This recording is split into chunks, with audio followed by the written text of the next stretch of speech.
Дробилки молотковые, там агрессивная среда, часто выходит из строя.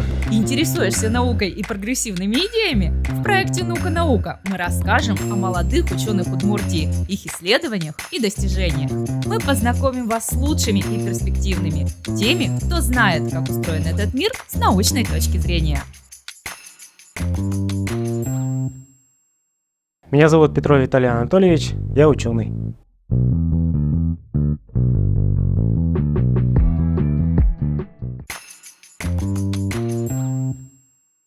Понял, что пойду в науку после окончания магистратуры и работы на производстве.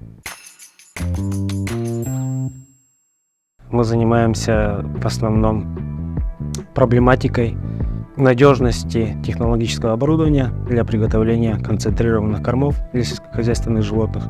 Непосредственно сейчас пишу работу по увеличению срока службы рабочего органа молотковой дробилки. Они используются ежедневно в определенное время, должны обрабатывать большое количество зерна, относительно быстро изнашивается, потому что там агрессивная среда, постоянное трение. Для начала мы сделали 3D-модель, на которой провели исследование непосредственно износа при помощи кварцевого песка.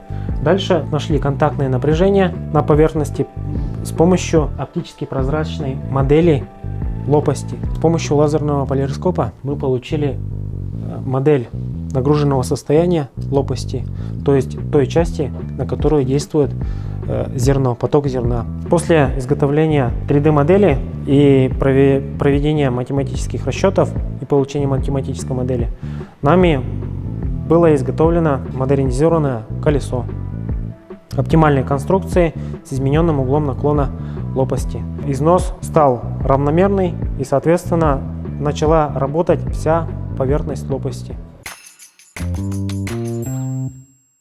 Применить научные знания максимально эффективно для того, чтобы решить повседневные задачи и проблемы производственника.